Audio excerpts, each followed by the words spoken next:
Thank you, Mr. Chairman. H.R. 7780 has some good intentions and some rotten policies.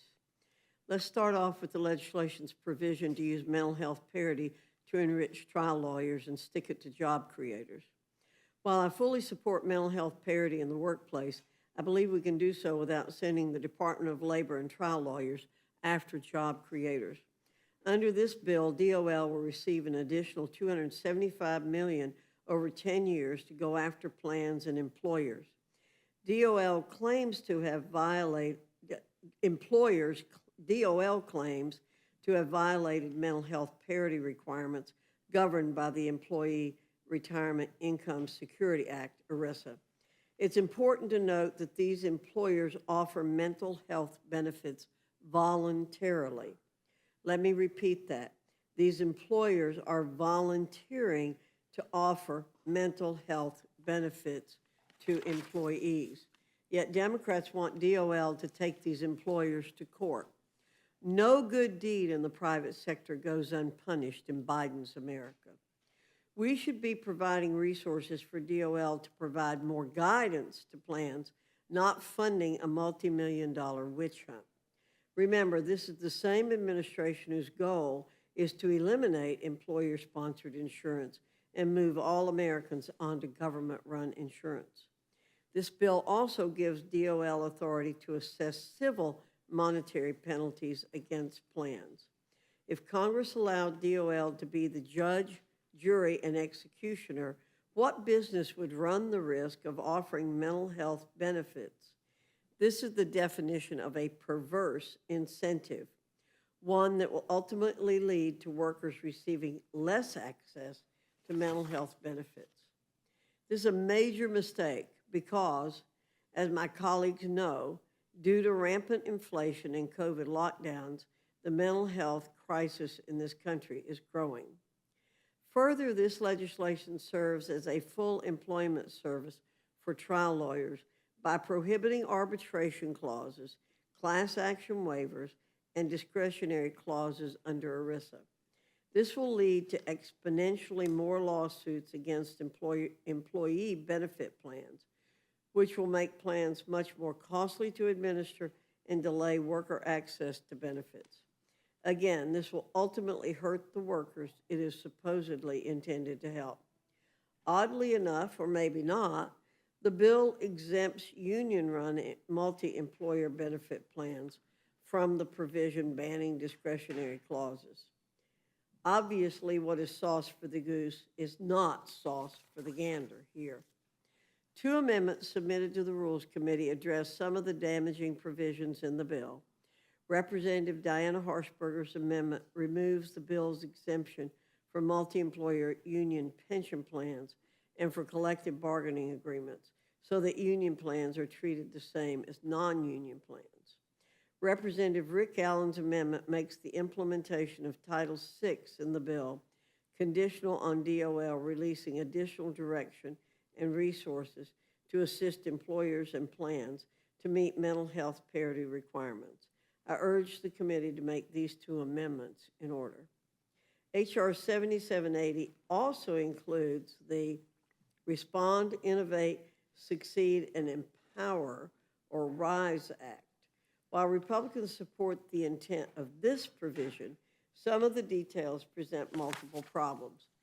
For example, as written, this provision will force post-secondary institutions to accept disability claims from students even when those students do not have disabilities. These troubling details could be fixed if the majority were willing to negotiate in good faith. Unfortunately, the majority would rather score the political points that come from passing a bill that isn't going anywhere than do the hard work of bringing stakeholders together to create policy that will improve the lives of students with disabilities on college campuses. I believe students with disabilities should have access to accommodations on campus, and I look forward to pursuing policies to make that happen in a new Congress. As far as H.R. 7780's mental health provisions, several are already law or are so similar to existing programs this bill will not help anyone. In fact, Congress already appropriated $1 billion for 2 of the programs since we marked up the bill. This money hasn't even gone to grantees yet. If these changes were important, shouldn't they have been done prior to spending $1 billion on them? Addressing the mental health needs of students, especially since the pandemic, is a priority for both sides of the aisle, which is why Republicans repeatedly fought to keep schools open and address students' learning loss and mental health needs. I wish we were here discussing a bill that addressed issues such as learning loss. I'll not be voting for H.R. 7780. This legislation will have more unintended consequences than results. This is not what the American people need. I urge my colleagues to go back to the drawing board and this time invite Republicans and stakeholders to join them. Let's hold a discussion about what kind of measures and legislation will actually help address the mental health crisis in this country. I yield back. Chairman Scott, do you want to respond to any of that? Yeah, just very briefly, she suggested that the Department of Labor will be going after people. They're only enforcing the law. There's mental health parity, and the mental health is not given voluntarily. It's given because if you provide health insurance, you have to include mental health services on parity with other health services. Now, I think competition requires you to have a health policy. And so the mental health is not at all voluntary. You can, I guess you can or can't decide whether you're going to do a healthcare policy, but it's hard to run a business if you're not providing health benefits for your employees and expect to hire anybody. The Department of Labor will have the tools to enforce the law. In terms of disabilities, the bill on the colleges and universities requires colleges and universities to accept existing documentation of disability and go ahead and provide the reasonable accommodations according to the law. If this is not the case, then the student would have to go through a brand new assessment to establish the disability. That takes time and that takes money. They've already been assessed. They've already gone through K through 12 with the disability and have the assessment. So why not accept that disability and move on? You know, they're going to find problems with everything we do, but I think these criticisms are not well taken. Thank you. Mr. Cole. Thank you very much, Mr. Chairman. Ranking Member Foxx, in your opening statement, you made note that the legislation threatens mental health coverage and retirement benefits for employees. Can you elaborate on some of your concerns? Yes, sir. Thank you for the question. Mr. Cole, H.R. 7780 allows the Department of Labor to assess civil monetary penalties against plans it believes violate mental health parity requirements. It also expands DOL's authority to file civil suits against these plans. So this is going to discourage employers from offering voluntary mental health benefits because they'll now be at risk of increased litigation and fines. Even though the vast majority of Americans are satisfied with their employer-sponsored health coverage, the Democrats would like to see all employer-sponsored insurance eliminated and patients moved on to government-run health insurance. This is one more step toward forcing businesses to stop offering health care benefits. And furthermore, the guidance being given by the department is so unclear that it's just going to increase the number of lawsuits that are out there and the ability for the department to go after employers because they don't really have good guidance from the department. Thank you. And Ranking Member Foxx, this is not the first time, obviously, the Democratic majority's drafted legislation that significantly curtails or eliminates arbitration as a means of conflict resolution. In the same, or in the case of H.R. 7780, how will the prohibition on arbitration clauses impact an employee's ability to receive or recover benefits? Well, the bill's prohibition on arbitration is just going to delay the benefit claims process at the expense of plan participants. Under litigation, which can take years, unlike litigation, which can take years, arbitration can facilitate the timely receipt of benefits owed to participants. The average time between filing a civil case and a trial in U.S. district courts is more than 2 years. If the court is busy, the average is 3 to 4 years. In comparison, a recent study found that consumer and employee arbitration claimants are more likely to win, receive higher monetary awards, and spend less time in arbitration than in litigation. The bill also bans discretionary clauses. The ban on arbitration and discretionary clauses in ERISA plans means that any benefit determination made by the plan is far more likely to be challenged in court. Every time an issue arises where the plan terms are not 100% clear, the plan administrator would be powerless to interpret the plan, leaving litigation as the only means of resolving the issue. The bill's curtailment of arbitration discretionary clauses benefits only trial lawyers who reap attorney's fees in litigation. This bill is really designed to help trial lawyers, let's face it. And Chairman Scott, could you explain why in this legislation you ban the use of arbitration agreements in single employer plans, but not in collective bargaining agreements? It seems to me that if unions are able to take advantage of arbitration agreements, shouldn't everyone else be able to do so as well? Well, those are negotiated by people who have bargaining power. The other employer-based policies are what you see is what you get. So you don't need the protection in negotiated agreements. You need the protection in the others. In terms of arbitration, the fact is that in arbitration, the businesses are the ones that consistently pick the arbitrators, and they constantly tend to side with the business. If the arbitrator wants to get picked next time, he'd better he knows how to rule, and that's why and you've eliminated the right to a trial. If the worker wants to arbitrate, they can always arbitrate if they want. But the business has the upper hand every time you go to arbitration, because arbitrator knows who's essentially paying his bills. Okay, and Ms. Scott, or Ms. Foxx, would you care to respond to that? Well, the research just doesn't prove what the chairman is saying here. Arbitration goes much faster.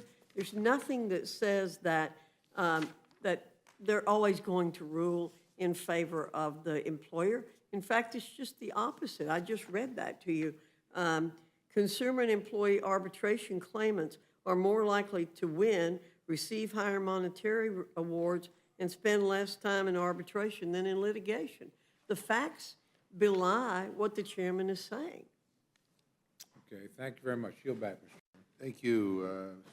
Mr. Perlmutter. Thanks, Mr. Chairman. And I feel bad for those of you or those on your staff that have managed to pick up the bug. I got it again for the third time too. So not as tough as it was in the past.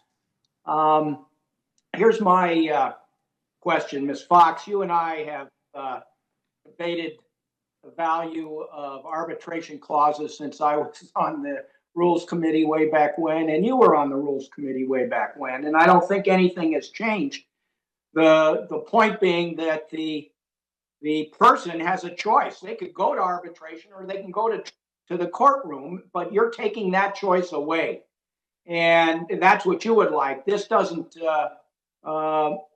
take those choices away. So, we can get into a long conversation about whether or not the courts and juries make good decisions. I believe they do. I believe that they give anybody who's in front of them a great opportunity to share the facts and tell their stories. But Mr. Chairman, we've heard basically these bills before, and I support all of them, and I'm going to yield back.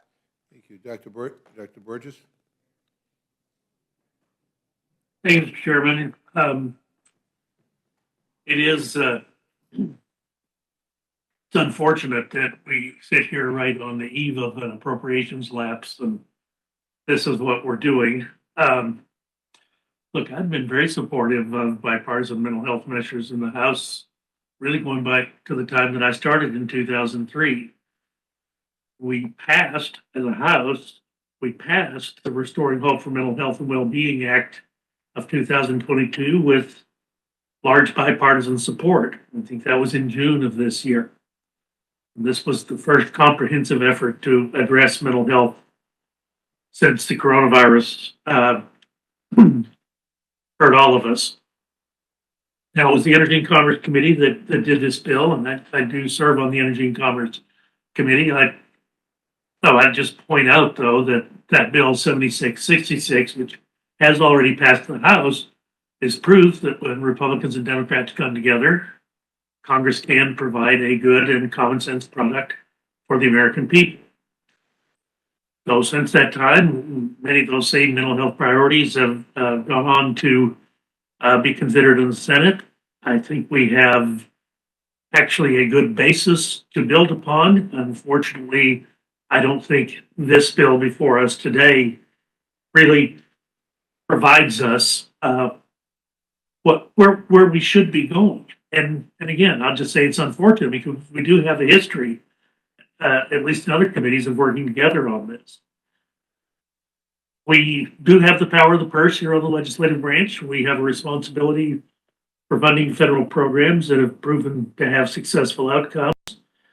We certainly shouldn't just be passing things because we can, because we have the votes. So I'll just tell you, I can't speak to, I'll be opposing this bill on the floor because, again, I think we've already done a significant amount of work here. We've done it in bipartisan fashion. There was no need to exclude Republicans from this process. But I do hope in the next Congress that we're able to proceed ahead in a more bipartisan way and take our responsibility to the American people seriously in the future. So I really don't have any questions today. I can ask a ton of questions on the parity issue because just like our two witnesses, this is something we've been dealing with since the Lehman Brothers collapse of 2008, and the parity bill was what allowed the passage of the troubled asset relief program that year. But I think we probably said enough about parity. Still haven't accomplished it yet, but I don't think this bill is going to get us any closer to that. Mr. Chairman, I'll yield back. Thank you very much. I just want to say, because I detected maybe a little bit of a lecture on the appropriations process when you began your questioning. I hope maybe I misinterpreted that because I just want to point out for the record, well, one is I believe we'll get our appropriations work done this week. But I want to point out for the record that the last time my friends were in charge of the House and the Senate and the White House, you shut the government down. And I certainly do not want to follow the example of my Republican friends on appropriations matters. I now yield. Chairman, I would use that as a cautionary tale, and I think you're quite correct. No one benefits from an appropriations lapse, and quite frankly, to me, it's a mystery why we've let it go to the last few days of the fiscal year. And most of us haven't even seen the language that's being discussed. It makes it very, very hard to come to a positive conclusion when that's the attitude. But anyway, we can talk about this all day. Yeah, no, I I'm confident we'll get the work done and not shut the government down like my friends did, which was devastating for a lot of people in this country. Let me see, Ms. Scanlon. Sure, I just wanted to offer to Chairman Scott if he had any remarks he wanted to make with respect to that last exchange. Well, no, not, I did want to just say that comments were made about the Department of Labor having the opportunity to impose penalties. If the Department of Labor does not have the opportunity to impose penalties, then everybody can just violate the law until they get caught. Then there's an injunction and then they fix it. But in the meanwhile, the people who are supposed to benefit by mental health parity don't get the benefits that they're entitled to. And so the idea that there ought to be some sanction or some deterrent violating the law, and that's what those penalties provide. Thank you. I yield back. Thank you, Mr. Reschenthaler. Thank you, Mr. Chairman. Dr. Foxx, would you be willing to discuss the amendment that was offered as a substitute during markup? We don't think that it's right to exempt, I don't know which, there are two, I'll talk about the one that exempts the unions, okay? To exempt union-run multi-employer plans from prohibition on discretionary clauses. As I mentioned in my opening remarks, we think that the unions should be treated the same way as as other employers are. And the legislation exempts arbitration clauses in collective bargaining agreements from the bill's prohibitions. The chairman talked about what the unions would do. Prohibiting discretionary and arbitration clauses is a drastic and ill-conceived departure from current law that will only benefit trial lawyers, again, at the expense of workers and retirees who rely on employee benefit plans. So we think that if the Democrats want to disrupt the administration of employee benefits, they should not exempt their friends in big labor from it.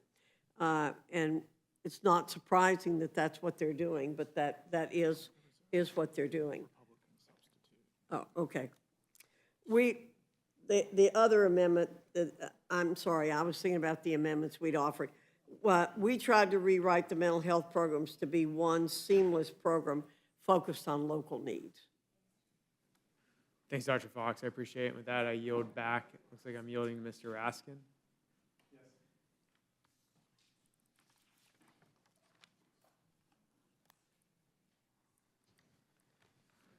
Okay, we'll go to Mr. Morelli for his questions. No, I'll yield back, Mr. Chairman. Mr. Desaulniers, do you have any questions? Just a comment. I'm sorry, Ms. Fishback. Dr. Foxx and I have talked about the issues in my bill and the mental health bill. I'm happy to work with her going forward to the degree we can come with any solutions. But I do think the urgency of passing this bill, given the mental health crisis we have right now, there are estimates from research that almost 1 in 4 young people during COVID have contemplated suicide or have friends who have contemplated that level of depression. We know parity has increased requests for service. And in that regard, in terms of having been a job creator, owning businesses, I look at the enforcement mechanism is going after people who aren't doing the right thing. And that's why we have to put this in. The vast majority of employers do the right thing because they want a happy, successful, and secure workforce.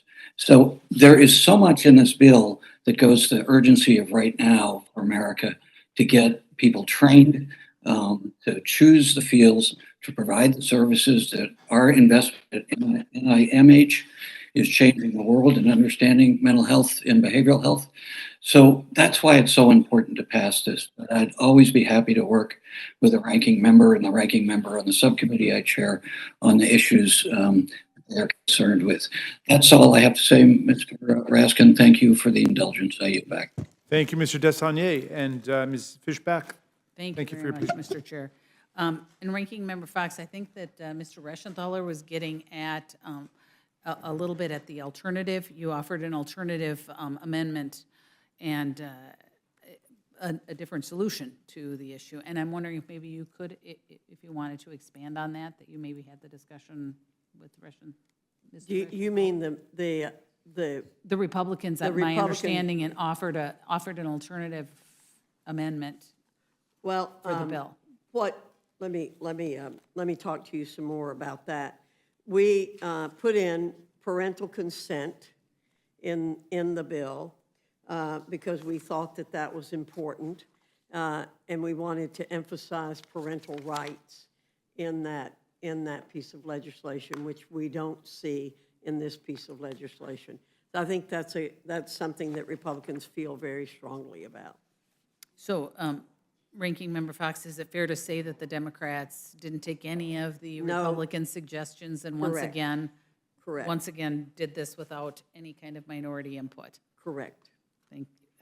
And I just was curious, the language that effectively requires colleges and university to accept a student's disability status claim, this would actually propose a stricter requirement on colleges and universities than in elementary or secondary schools. Is that correct? And have you been made of any reason that there is that discrepancy between those two? Well, I do think that we ought to leave the door open for the possibilities that people's disabilities will improve or go away. And so simply saying we're going to accept what was done for however many years it was done in elementary and secondary school. But we agree on the intent again, but the language has flaws. If you had a 5014 plan in the third grade, as I said, but you're no longer in need of it, the way this bill is worded, you could require a college to honor that plan, whether or not, again, the disability still exists. And I think we should consider the fact that disabilities don't go all your life.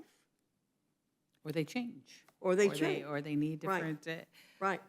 And finally, Ranking Member Foxx, is the bill's prohibition of the discretionary arbitration, those clauses, retroactive?